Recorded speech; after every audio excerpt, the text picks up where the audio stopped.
E meu nome é Pedro. E nós somos o JanuCast, um projeto de podcast desenvolvido pela Escola Januário Mantelli Neto, que fica na Vila Cisper, Zona Leste, e é coordenado pelo professor Jefferson do Laboratório de Educação Digital. E esse projeto tem como intuito trazer conteúdo que seja relevante para a comunidade escolar. A comunidade escolar me refiro aos pais, alunos, funcionários e os demais interessados.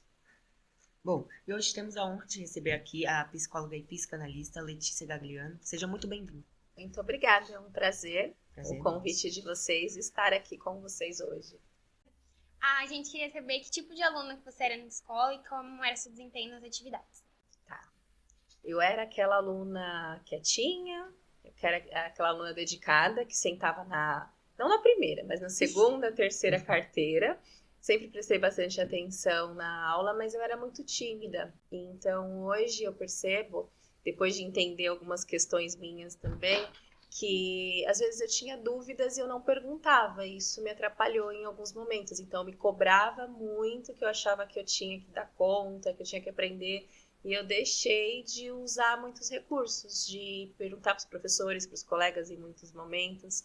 Mas eu era essa aluna que buscava ter as melhores notas, mas depois eu fui entendendo também que é importante, né, a nota, mas mais do que isso, é importante a gente entender o conteúdo. Mas eu era mais ou menos essa aluna na sala de aula. E qual era a sua profissão de sonhos quando você era pequena? Quando eu era pequena, eu adorava brincar de médica. Eu falava para minha mãe que eu queria ser médica, então toda oportunidade eu estava ali cuidando de alguém. Eu sempre fui muito cuidadora, sempre fui muito atenciosa com as pessoas. E confesso que até hoje eu falo, puxa, que não sei, viu? O tempo, né? A idade já, nunca é tarde.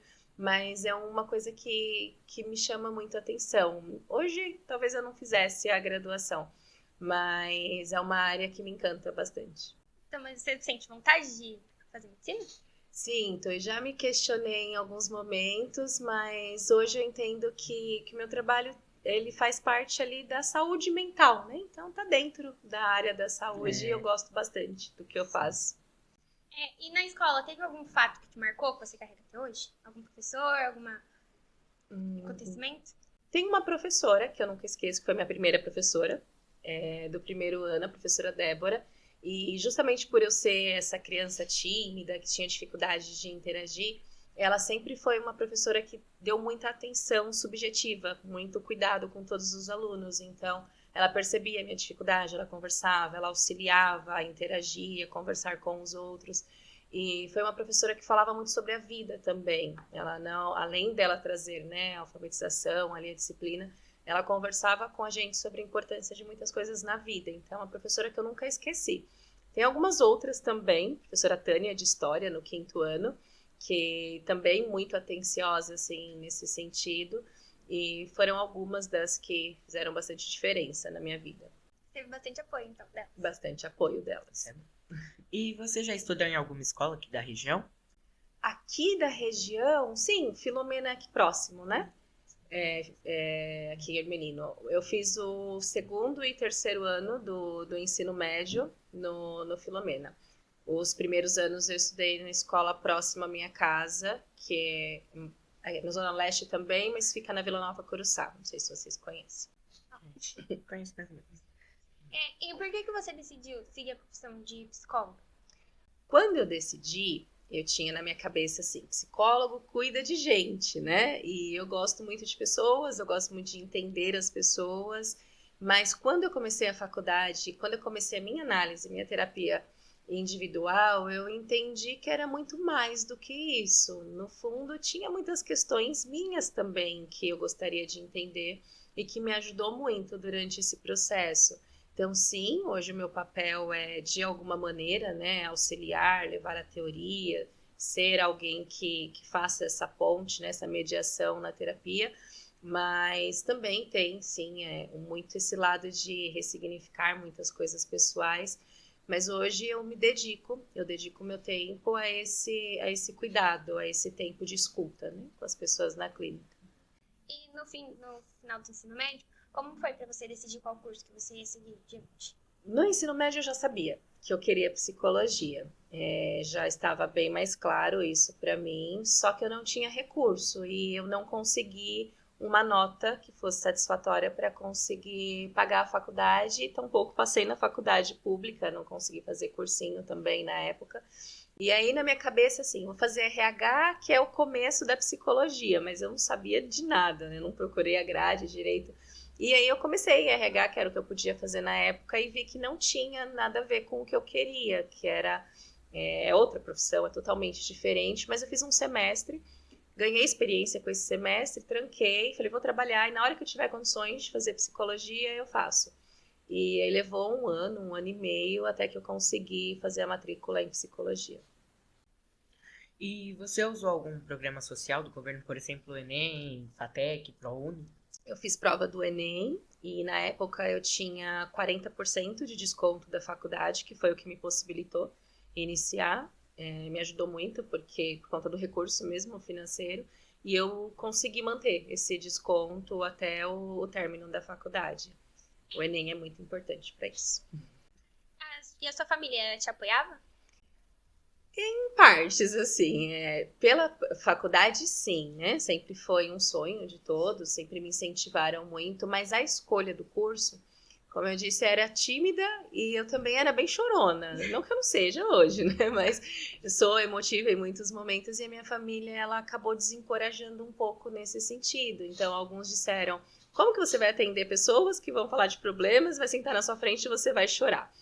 E aquilo, para mim, foi uma grande barreira, mas eu queria muito fazer psicologia, e eu acabei passando por cima daquilo, eu falei, não, eu vou tentar, e eu vou descobrir, eu vou aprender habilidades para conseguir lidar com isso, mas foi uma coisa que eu sempre me cobrei, assim, será que eu vou dar conta mesmo? Será que eu sou suficiente para fazer isso? Porque realmente eu sou essa pessoa que é mais emotiva, né?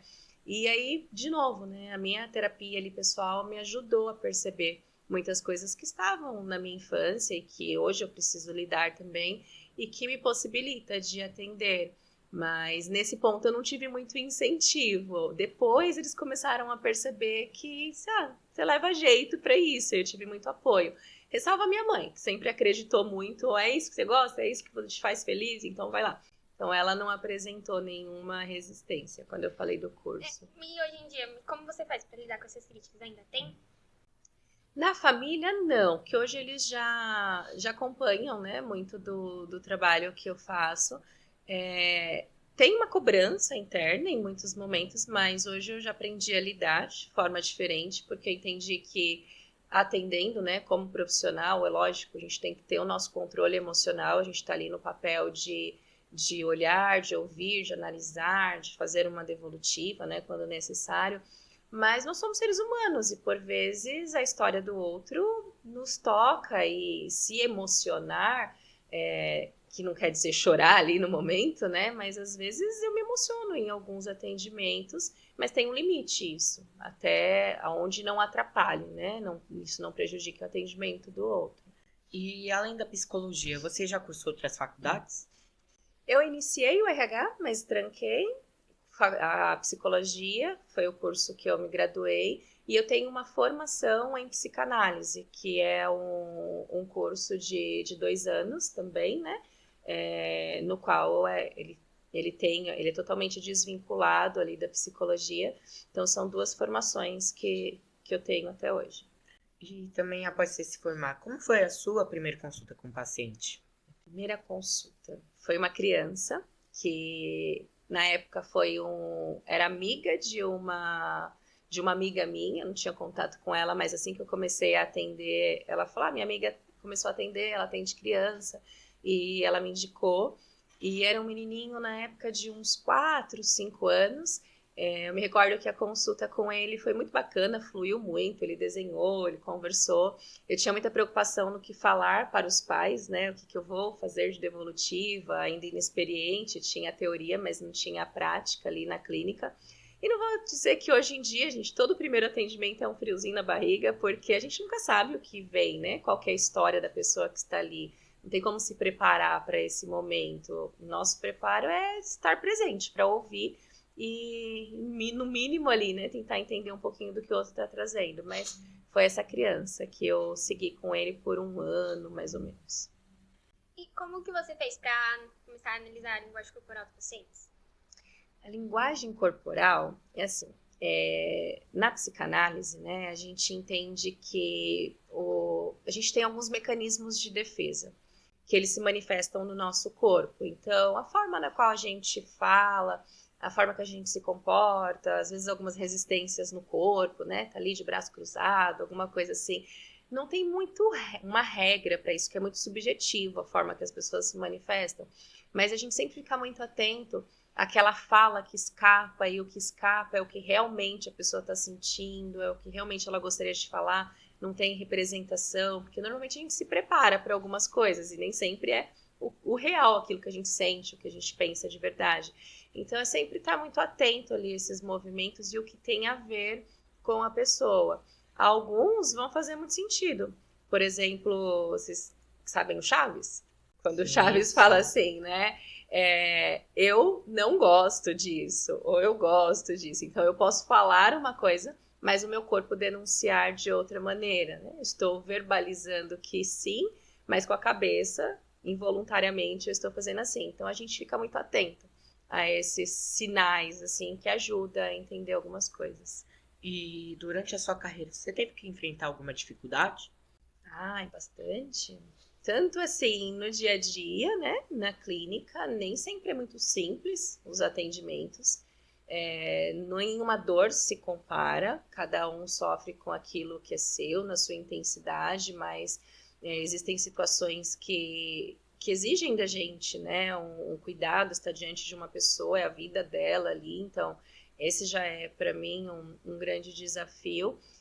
Com colegas profissionais também, a gente encontra em alguns momentos crítica, apontamento, um concorda, outro não, e você precisa, no mínimo, saber o que você está fazendo, né, o que você está respaldado, para você lidar e enfrentar, porque somos seres humanos e a gente se afeta com muitas coisas assim também, em muitos momentos, mas o dia a dia em si apresenta com os pais, né, muitas vezes, como eu atendo bastante criança, adolescente, na hora de dar uma devolutiva, conversar com os pais, nem sempre é tão simples. Alguns entendem, aceitam, outros não. Então, tem alguns desafios aí. Você falou que você se emociona bastante em algumas consultas. Uhum. E teve alguma que te marcou muito, pessoalmente? Que me marcou? Tem. Tem um adolescente que eu atendi por em torno de 1 ano e meio, 2, ele vinha de Minas. Eu atendi ele de sábado, então os pais faziam uma pequena viagem ali, né, para vir até o consultório aqui em São Miguel, na Zona Leste. E era um menino que demandava bastante atenção dos pais, porém o pai, principalmente, ele veio daquela criação mais rude, sabe? Em que isso é frescura, você tem que aprender com a vida. Ele apanhava bastante desse pai. Foi bem difícil as conversas com o pai, aí eu ia levando para ele a teoria, o que alguns comportamentos impactavam no desenvolvimento do filho dele. Ele sempre durão ali, não queria muito me ouvir. Aos pouquinhos a gente foi criando um vínculo, uma transferência nas sessões. E no dia em que eles decidiram, né, por finalizar o atendimento, que algumas questões eles haviam lidado e por outros motivos também, eu me recordo que esse pai me trouxe uma caixa de bombom. E aí ele me entregou essa caixa e falou assim: eu queria te agradecer, porque você me ensinou que eu posso ser uma pessoa gentil. Ele foi uma pessoa fofa, né? Uma pessoa que abraça, que é carinhosa. Porque atrás de todo aquele homem que se mostrava ali, o carrancudo, né? O forte, o bravo, tinha um coração gigante que ele mesmo não se permitia, porque ele tinha a história dele também. E ele estava reproduzindo muito do que ele tinha vivido sem se dar conta. E para ele fez muito mal. Sem perceber, ele também estava fazendo mal, né, para o filho dele. Então, me marcou muito. Eu, particularmente, fiquei muito feliz de ver, assim, o quanto que ele se permitiu a essa transformação e o quanto que isso mudou a relação deles na família, né, e ele se tornou muito mais próximo do filho e muitas coisas ali melhoraram. Você teve contato com ele depois? Depois disso, como a gente tem rede social hoje em dia, né? Às vezes eu coloco alguma palestra, alguma coisa, ele até aparece ali e comenta em algum momento, mas contato pessoal nunca mais tive. Eu também tenho uma dúvida. Como que você faz pra, tipo, uma situação que aconteceu com o seu paciente não te afetar e você acabar levando isso e tornar um problema pra você? Sempre que a gente atende alguém, e aí muitas vezes, aquilo que o paciente traz pode ser que em algum momento tenha acontecido na nossa vida também. A gente fala que são as neuroses que se atraem, né? Ou então é uma situação que mexe com você, que deixa você ali triste, te afeta de alguma forma. E aí, como que eu lido com isso? Eu preciso levar para minha terapia. Por isso que eu preciso de um profissional que também me escute, que me ajude a ter uma visão mais ampliada do que é meu ali. Então, o que tocou em você que também pode ser seu? Porque às vezes são feridas minhas que eu ainda não tratei. E aí, a partir daí, eu tenho a oportunidade de olhar também e cuidar, porque isso vai acontecer em outros momentos na clínica. E vão ter momentos em que você vai se sensibilizar e tem que entender o limite, até onde que você pode ir, né, naquela relação profissional para separar as coisas, mas não dá para ser rígido também o tempo inteiro. Por vezes a gente sente ali que a pessoa precisa de um abraço naquele momento, e isso é terapêutico também. E nós vimos em algumas das suas redes que você já teve diversas profissões. Além do RH, quais foram elas? No RH eu não cheguei nem a atuar. Eu fiz a faculdade, né, mas eu não atuei na área. Eu trabalhei muito tempo em shopping, eu era vendedora, depois eu fui subgerente de loja de shopping, depois eu fui promotora em loja de material de construção, ficar apresentando, sabe? Apresentava a janela, a porta para os clientes, mantia ali o ambiente, né, organizado para que os clientes vissem. Mas eu trabalhei por muito tempo no banco. Eu fui bancária por quase 7, 8 anos, se eu não me engano. Eu entrei no telebanco atendendo por call center, né? Fiquei 1 ano e depois fui para agência. Aí na agência eu trabalhei no setor de abertura de contas, depois fui para a parte de gerência da pessoa jurídica. Mas sempre mais nessa parte de... Eu organizava contrato, lidava com os clientes, não atuava, apesar de ter a parte comercial, mas trabalhava mais na parte que envolvia o administrativo. E todos esses trabalhos você fazia durante a faculdade? Durante a faculdade. Em momento algum eu parei de trabalhar. Eu fiz toda a faculdade à noite e trabalhando durante o dia. Os estágios também. Eu fazia os estágios ou depois da faculdade, onde era permitido, principalmente escola, né? Eu saía um pouquinho mais cedo, pegava ainda o turno até as 11 da escola, ou de final de semana eu fiz os meus estágios. Agora, mas hoje em dia, assim, você pode explicar pra gente qual que é a diferença entre psicólogo e psicanalista? Sim. A psicanálise, ela é uma ciência que ela estuda o inconsciente. O que é o inconsciente?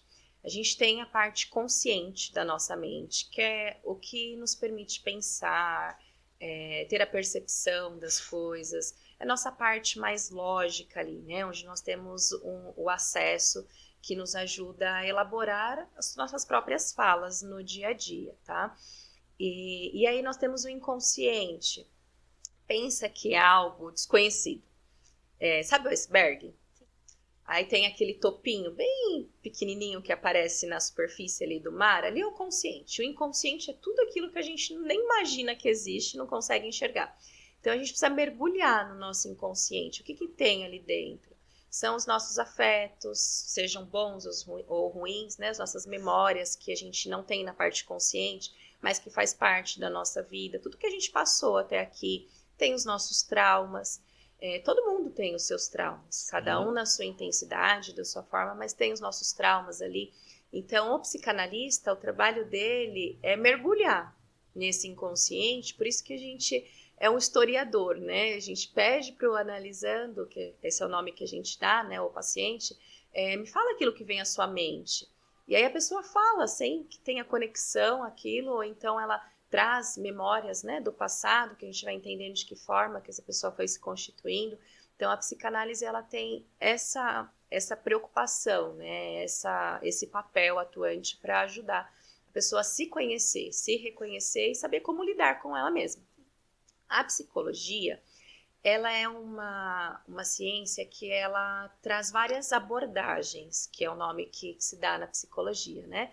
Então tem a TCC, que é a que mais se fala, que é a cognitivo-comportamental, tem a da área da fenomenologia, tem a gestalt terapêutica, tem muitas, inclusive tem a psicanálise, né, que é uma das, dentro da psicologia eles chamam de abordagem, mesmo que a gente saiba que a psicanálise ela é uma ciência, que ela não depende da psicologia. Então, quem se forma em psicologia pode escolher algumas áreas de atuação. Dentre elas, alguma dessas que eu citei para vocês, a social também. E se eu for pegar, assim, a TCC, que eu acho que é a que vocês escutam mais, né? Que trabalha ali o cognitivo comportamental, ela tem como intuito, muitas vezes, ver um comportamento que está atrapalhando a vida daquele sujeito, daquele indivíduo, e ajudar a criar recursos, ferramentas para a pessoa lidar com aquilo e conseguir seguir a vida da melhor forma possível. Mas ela nem sempre vai tão a fundo para saber de onde é que veio. Então, o que pode acontecer em outros momentos, isso ser deslocado, né? E surgir em outras situações. Não quer dizer que na psicanálise, quando a gente vai descobrindo, isso nunca mais vem à tona, mas a gente vai um pouquinho mais a fundo ali na história para entender a causa, de onde é que tudo começou. E normalmente é na nossa infância, né? E hoje em dia, qual dessas duas profissões você atua mais? Mais a psicanálise. Mas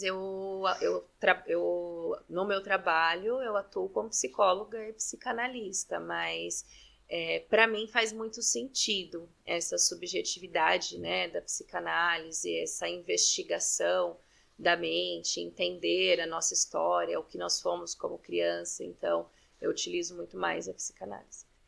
Você atende mais adolescente e criança, né? Sim, eu atendo adultos também, mas o meu público hoje na clínica, 80% é formado por criança e adolescente. E por que você acha que hoje em dia é tão comum os adolescentes e as crianças serem diagnosticados com depressão e ansiedade? Você acha que a tecnologia tem uma parcela de culpa? Tá. Se a gente pensar na tecnologia, tem o seu lado muito positivo, que é esse aqui, né? Que é fantástico, essas ferramentas, e tá muito ligado à profissão de vocês, principalmente aí de hoje para o futuro, e que nós que não éramos, né, dessa geração, precisamos nos atualizar o tempo inteiro, porque é o que a gente vive hoje. Nos traz muita informação que antes não se tinha. Então, se eu puder falar para vocês assim, tem um problema ou um cuidado, nem seria um problema, porque se torna um problema se a gente não souber utilizar, né? Se a gente não tiver consciência do que a gente está fazendo. O que eu percebo observando muitos jovens que eu atendo é que muitas vezes têm acesso a muito conteúdo, que não tem maturidade ou um ego ainda estruturado para lidar com isso, antecipa fases e momentos da vida e isso gera angústia, isso gera ansiedade. Até em média 24 anos de idade, a parte física do cérebro ela está se desenvolvendo, o lado impulsivo ele é muito maior, que na psicanálise a gente chama de id, que é quando você age pelos seus desejos, pela sua vontade. Mas se não tiver um superego, que é aquele que mostra as regras, né? A censura, que a gente tem consequência com aquilo que a gente faz, você pode ir só pelos seus desejos e ter consequências muito severas com isso. Então eu vejo que a falta de limite na internet ou nos conteúdos, às vezes incentiva esse id, que ele é muito agressivo em muitos momentos, porque se você não se conhecer um pouquinho, souber dos seus valores, aquilo que você é, até onde é o seu limite, fácil você vai copiar alguma coisa que você viu na internet ou alguém que você admira. Pode ser que essa pessoa seja boa, mas também pode ser que tenham situações ruins. Então eu vejo que muita ansiedade é disso, assim, é o jovem, o adolescente não se conhecer e ele muito, entre aspas, de embalo, né? Naquilo que se vê e aí vai virando uma massa ali gigante, todo mundo fazendo a mesma coisa sem nem saber o porquê que está fazendo. E a depressão, ela está mais relacionada à realidade. O nosso princípio de realidade, ele envolve saber lidar com frustração. Dá pra gente ter tudo que a gente quer? Vocês têm tudo que vocês querem? Não. E aí eu falaria pra vocês assim, que bom, porque se a gente não aprender a ter alguns nãos na vida, em algum momento esse não vai chegar. E aquele que não sabe lidar com o não vai sofrer muito quando ele vem. E a depressão, ela pode estar muito relacionada a isso também, né? Eu não conseguir lidar com algumas frustrações. É claro que tem pessoas que vivem situações muito difíceis, que são submetidas, né, a ambientes muito difíceis, que aí vem aquela tristeza maior, que a gente chama de distimia, né? Onde o humor vai ficando mais depressivo. Ela pode estar em estado depressivo, como pode desenvolver a depressão também, que precisa ser cuidado para que isso não venha, né, causar problemas aí muito maiores. Mas eu sinto muito hoje também, assim, pelos jovens, pelas crianças, a falta do olhar, né? A gente vive um mundo muito imediatista, é todo mundo correndo de um lado para o outro, e vocês estão numa fase que vocês precisam ser olhados, precisam ser orientados, precisam ser escutados, né? Então, se não houver alguém que faça isso, levanta a mão e fala, eu preciso disso, porque isso vai deprimindo, isso vai deixando triste. E quais são os principais indícios que uma criança pode ter depressão? Depressão. A gente pode observar o isolamento, né? Vai se isolando, vai ficando mais no cantinho, tá o grupo inteiro aqui, e aí o colega tá lá escondidinho, dentro de casa, vai ficando cada vez mais no quarto, fica ali com o seu capuz, né? Ou com o seu fone de ouvido, evita contato social com as pessoas, às vezes perde apetite, fica com dificuldade de dormir, mas também tem o outro lado, que engana bem. Que é aquele colega que chega e faz todo mundo dar risada. Sim. Que quer levar alegria para todo mundo o tempo inteiro. Sim. E às vezes a pessoa nem percebe que é uma forma de esconder a tristeza que está dentro de si. E aí quando fala para alguém que não tá bem, as pessoas falam, como que você não tá bem? O tempo inteiro você tá aí, né, pulando, brincando, e corre um risco muito grande de não se perceber ou de alguém não perceber também. A irritabilidade também pode ser um sinal. Como que você aconselha os pais a lidarem com essas situações? Porque a gente sabe que hoje os pais falam, é frescura, não tem nada. Como que você aconselha? Quando eu converso com os pais, o que eu digo para eles é assim, na dúvida, pergunte. Você não precisa ter resposta para tudo, mas se interesse pelo seu filho. Pergunte como foi o dia, pergunta o que está acontecendo de mudanças, né? Na fase que vocês vivem, tem um monte de mudança no corpo, no pensamento, no sentimento.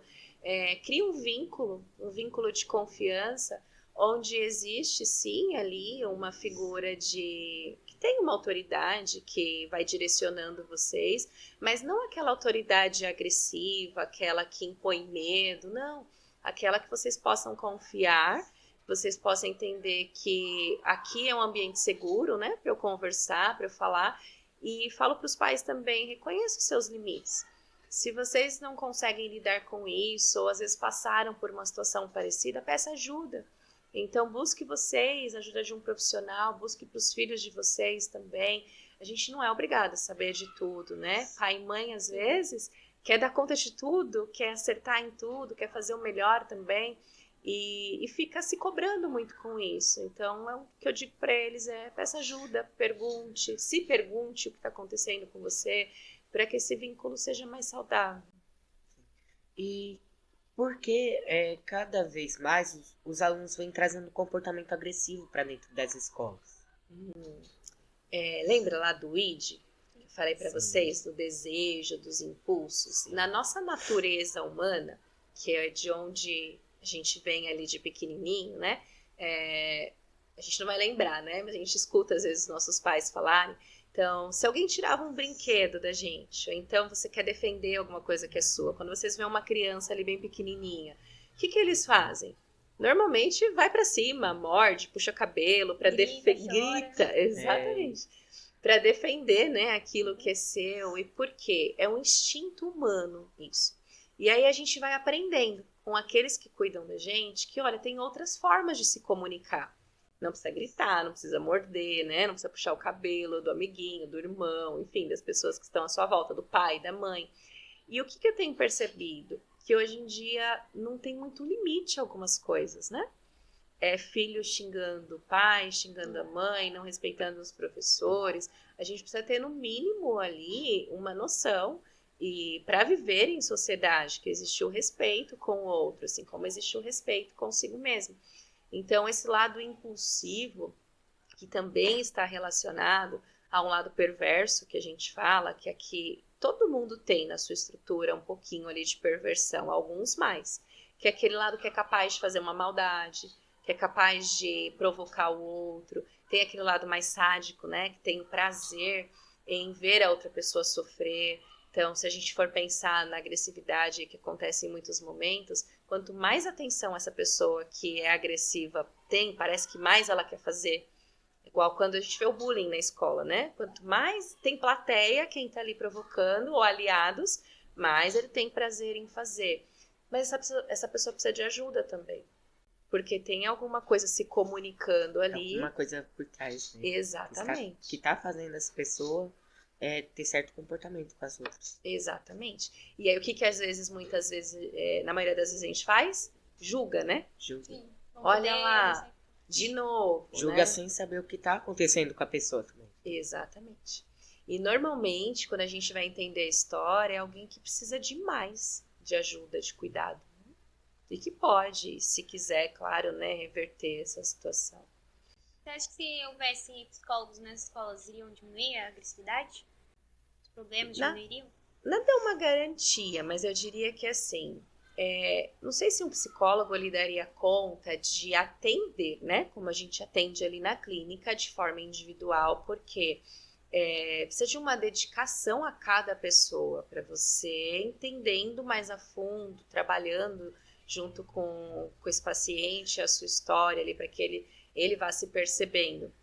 Mas eu acredito muito que, assim, o profissional da área da saúde, a gente estuda para entender o comportamento no meio social, o comportamento individual. Então, um psicólogo dentro da escola, um psicanalista dentro da escola, ele pode ser como um braço aí muito importante para, inclusive, levar orientações teóricas para um professor, né, dentro da sala de aula, para os próprios alunos, sobre o desenvolvimento, sobre o seu comportamento, para os pais.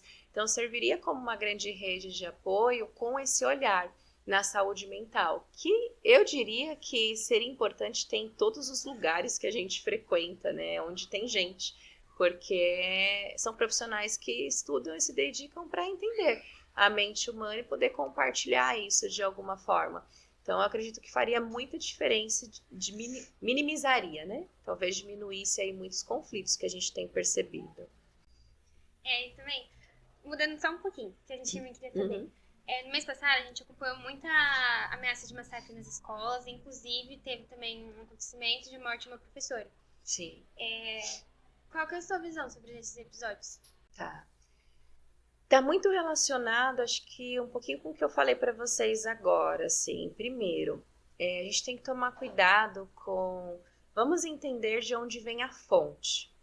Porque muitas vezes a ideia é causar mesmo pânico, e quanto mais aqueles que estão por trás, né, percebem esse pânico, lembra lá do sadismo? Mais prazer eu tenho nisso, e a pessoa ela vai agindo sem escrúpulos, sem limites, né, e vai...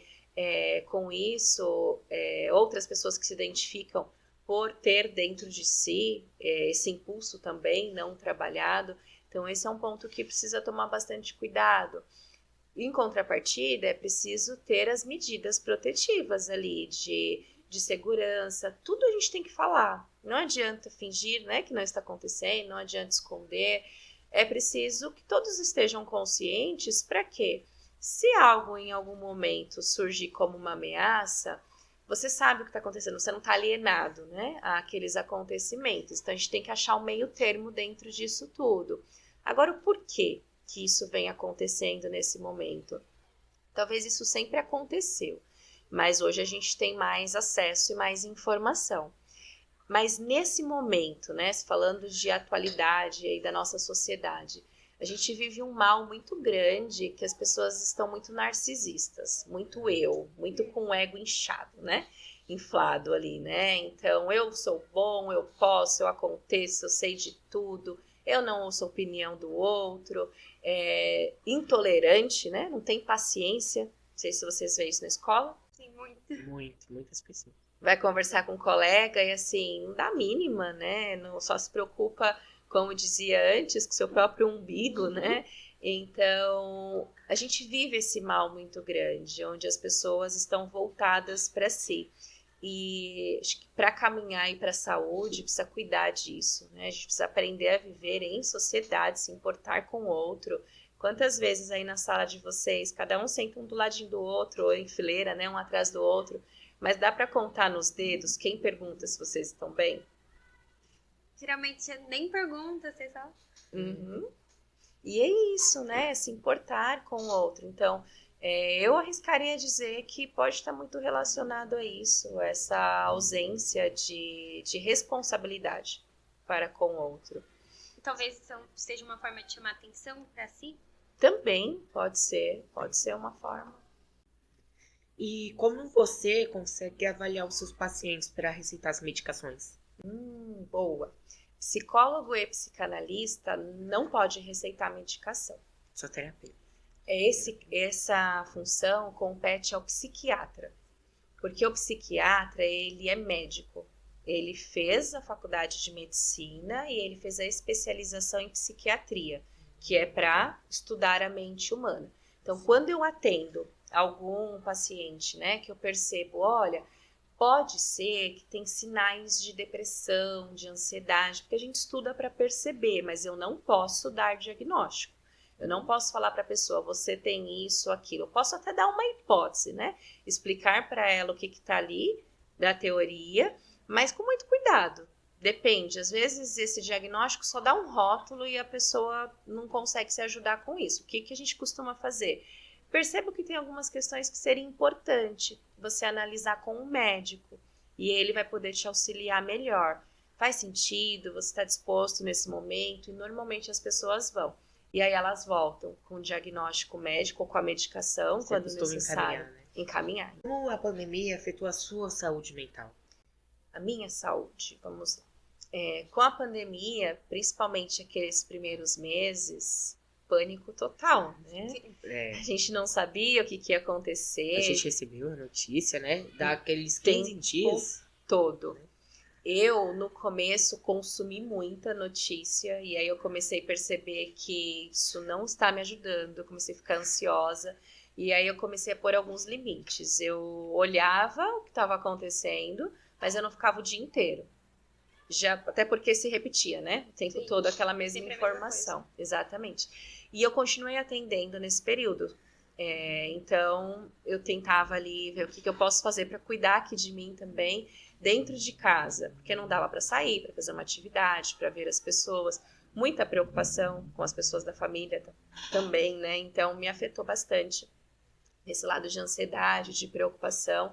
E aos pouquinhos eu fui procurando alguns recursos para ir lidando com isso, porque era uma coisa que não tinha o que a gente fazer, né? Ia muito além do que a gente pudesse fazer naquele momento. Então eu senti muita falta, porque eu gosto muito de estar com pessoas, de estar junto, e foi uma coisa que eu senti bastante. Tinha dias que eu falava, eu só queria sair para algum lugar, né? Então me afetou bastante nesse sentido social também. Essas consultas ficaram todas online, então? Eu nunca atendi no online, e a partir do primeiro dia da pandemia, no dia seguinte eu falei, eu preciso me ajustar, né, esse novo momento, não sei quanto tempo vai durar. Conversei com as pessoas que eu atendia naquele momento e todas passaram pro atendimento online. Durante os 3 anos da pandemia, praticamente, eu atendi só online. Finalzinho do ano passado para esse que eu retomei alguns atendimentos presenciais, mas hoje 90% continua no online. Funcionou bem também. Qual dos dois você prefere? Desculpa, Júlia. Pode falar. Depende, assim, o online ele tem muitos benefícios também, porque muitas vezes até a criança, né? Eu atendo, ela está dentro da sua própria casa, tem menos... É um ambiente confortável. É um ambiente confortável, é o ambiente dela, tem menos representação, é o real que tá ali, né? É aquilo que realmente ela vive. Tem também os meus benefícios de estar em casa e poder... a gente perde muito tempo em São Paulo, né? Então ganha muito qualidade de vida nesse sentido.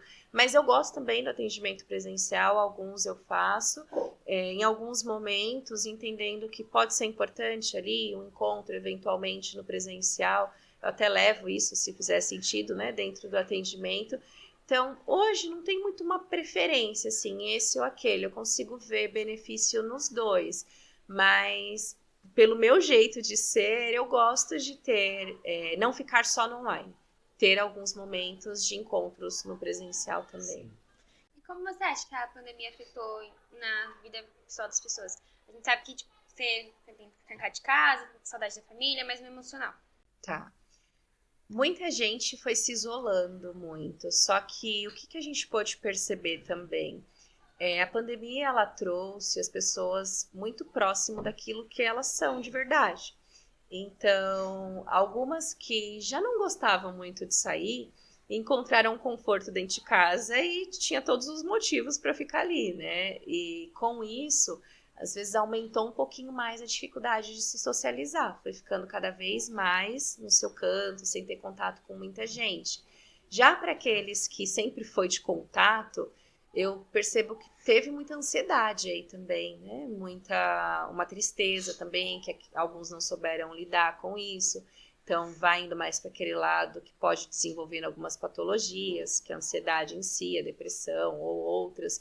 Então, o social, se a gente for pensar em vocês, né?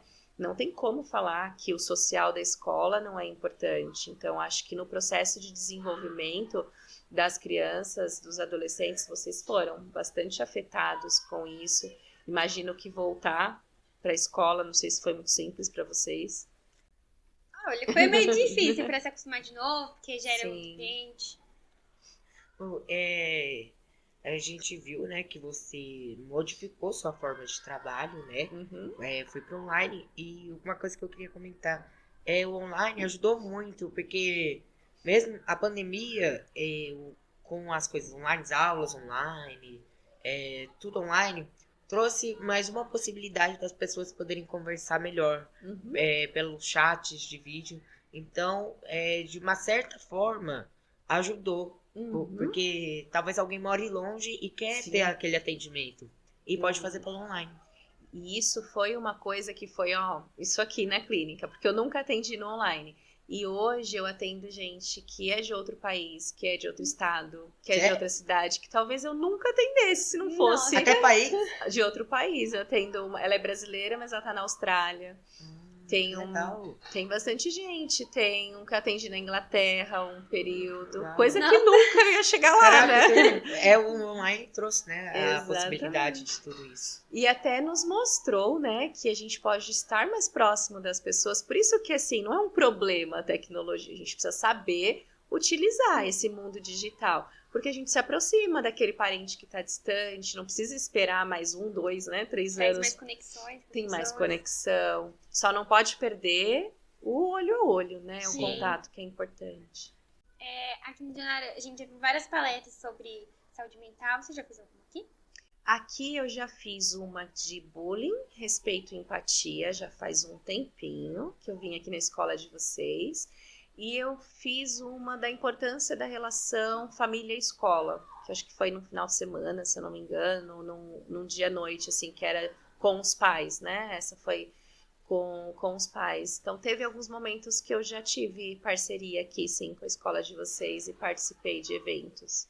E como foi essa experiência? E como você descreveria a nossa escola? A experiência desses momentos, para mim, faz muito sentido porque eu gosto muito desse lado que a psicanálise nos permite, né? A psicologia nos permite de a gente compartilhar aquilo que nós estudamos, a teoria, aquilo que pode fazer sentido para outras pessoas, levar a clínica para além da clínica, né? Nem todo mundo, às vezes, tem a oportunidade de ir até a terapia e ter o seu momento, mas, às vezes, num espaço coletivo, assim, muitos podem, talvez, olhar e falar, puxa, existe recurso, existe um caminho, essa informação pode ter feito algum sentido na minha vida. Eu gosto muito dessa proposta, assim, mais social. E a escola de vocês, o que me chama atenção, até me encanta e o que eu gosto, né, de estar sempre que possível aqui com vocês, é que eu vejo que tem uma equipe, tem um corpo docente aí que se preocupa com vocês e vão um pouco além do que é proposto ali, né, dentro do ensino, e que eu acho que é fundamental ter alguém que olhe para vocês, incentive momentos como esse, projetos que eu sei que a escola de vocês tem, né, diversos projetos. Então, é uma das escolas, eu faço trabalho em outras também, mas é uma das que eu vejo o cuidado e a responsabilidade que todos os professores, ou a maior parte, né, tem aqui com vocês. E como eu já fui, né, adolescente um dia, fui criança um dia, na minha vida fez muita diferença. esses momentos. E acho que tomara que na de vocês também, né, possa marcar e fazer diferenças positivas. E também ajuda muito, né? Porque tem alguns alunos que têm dificuldade de se expressar, de falar, e o professor olhar e falar, te ajudar, te apoiar, já faz uma grande diferença na sua vida. Exatamente. Se quando eu estudava tivesse um momento assim, ó, de eu poder falar e enfrentar a ansiedade, o desafio que é, né, o medo de poder ter alguém ali para conversar, para você treinar, porque a vida a gente vai treinando para ela o tempo inteiro. Acho que grande parte das angústias depois da vida adulta poderia ter sido um pouco menos difícil, então dá para melhorar muitas coisas durante a adolescência, durante a infância. Aproveitem, esses recursos são muito importantes. Tá aí, o digital ajuda hoje com isso. E agora, a gente já chegou nessa pergunta para encerrar. Como você se vê daqui 10 anos? Nossa, é difícil, hein? Eu posso falar do que eu idealizo, né? O que eu sonho, o que eu tenho vontade. E hoje eu sei que muito do que a gente idealiza nem sempre vai se realizar. E tem coisas que, bom, que não se realizem, porque tantas coisas eu já sonhei, se tivesse realizado, não teria acontecido outros caminhos também. Mas eu tenho muita vontade. Bom, hoje eu vou completar 35, vou estar com 45, né? Eu tenho muita vontade de atuar na clínica, seguir atuando, talvez com menos intensidade, porque hoje eu atendo bastante parte aí do meu dia, né? Eu gosto muito de viajar, então pretendo até lá ter conhecido vários outros cantinhos e continuar exercendo, né? Buscando, explorando um pouquinho disso, porque eu vejo que tem muito propósito a gente conhecer um pouquinho dos cantos que a gente tem, principalmente no nosso Brasil, que é muito lindo. Então, é uma das coisas que eu pretendo aí continuar fazendo. Eu tenho um sonho de compartilhar de momentos, né? Um espaço, não sei, estar... Hoje eu já compartilho com pessoas que têm o mesmo propósito, que vai para esse lado também de palestras, né? Além da clínica, mas algo que ainda vá um pouquinho mais para os pais, para as crianças, que vá nessa mesma linha de palestra, de cuidados emocionais, mas ter algo mais específico, talvez em parceria, assim, né? Compartilhando isso com pessoas, com profissionais. Eu não gosto muito da ideia da carreira solo, eu gosto de trabalhar junto com outras pessoas. Então, eu tenho isso como propósito na minha vida, de investir. Então, eu invisto bastante em estudar sobre desenvolvimento humano, o que pode fazer, né, alguma diferença nesse sentido, assim, enquanto a gente passa por essas etapas do desenvolvimento. Então, é um dos sonhos aí que eu tenho de forma profissional também. Eu só quero comentar uma coisa também, que assim, muitos adolescentes procuram, né, conversar com os profissionais. E também vários adolescentes procuram se acalmar através do esporte. Uhum. Por exemplo, eu sinto uma calma quando eu jogo vôlei. E vários adolescentes, né, crianças e adolescentes, com alguma coisa que goste também, além de conversar com um profissional. Faz todo sentido. Quando a gente pensa no ser humano, nós somos feitos de corpo, de mente e de alma. Então, a nossa mente precisa cuidar dos nossos sentimentos, dos nossos pensamentos. E um profissional da área pode te auxiliar muito com isso. O seu corpo, né? A alimentação, o sono, o esporte é fundamental em qualquer momento da vida, né? Atividade física. E para a nossa psique, a gente entende como deslocamento. Então, às vezes, aquilo que eu ainda não consigo lidar muito bem nas minhas emoções, no esporte eu consigo de alguma forma expressar. E isso te ajuda a minimizar problemas e até, às vezes, doenças que poderiam aparecer no seu corpo, né? Vou dar um exemplo. Vai que você é uma pessoa agressiva, todo mundo é, mas você não xinga as pessoas, não briga com elas, né? Você se coloca ali numa posição que às vezes você até fala alguns nãos para você e para não ter problemas ali no ambiente social. E no esporte, ele não permite que a gente seja mais agressivo em alguns momentos. Sim. Mas tem regra, né? Tem as regras. Exatamente. E aí você tira um pouco desse peso de dentro de você. Não vai resolver os problemas, mas ajuda. Alivia. É isso, alivia. Eu adoro isso. Inclusive, gente, eu faço Muay Thai e Yoga, porque para algum lugar a gente tem que colocar. Bom, agora a gente já chegou no final da entrevista. A gente queria te agradecer pela sua disponibilidade de ter tirado um tempo do seu dia para poder vir aqui conversar com a gente. Foi uma honra. A gente pôde conversar diversos assuntos, né? São assuntos que interessam bastante. Muito obrigado. Muitos adolescentes hoje têm dúvida e às vezes não sabem para onde procurar. Bom, e você teria algum contato para passar, caso alguém queira ter um atendimento com você? Tá. Eu posso deixar as minhas redes, a gente tá falando do digital, né? Lá nas redes sociais, sempre que possível, assim, eu sempre tenho contato, né, com vocês também, que é o @leticia.gagliano.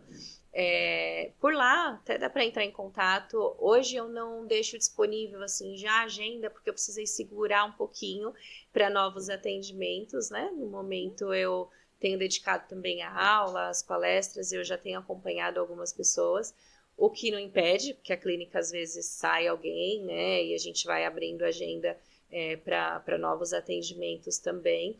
Então, quem me procurar por lá, tranquilo, posso deixar o telefone com vocês também, não tem problema nenhum. Compartilho meu celular, se vocês precisarem, tá bom? Mas eu sou acessível para me encontrar, pode chamar que não respondo na hora, rapidinho, porque nem sempre dá, mas eu sempre busco manter esse contato com vocês também. Bom, então foi isso. A gente agradece quem assistiu. Não esquece de comentar, curtir, seguir. Nas nossas redes sociais, que é @janu_cast. Muito obrigada, Obrigado. gente. Foi muito Obrigado, bom. Letícia. Obrigada, gente.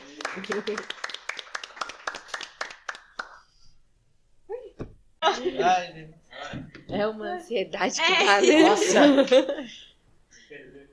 Ele quer ver aqui. Não, mas dessa vez eu fiquei mais tranquila. Da primeira vez eu quase passei mal de ansiedade. Vocês são ótimos na tecnologia. Quando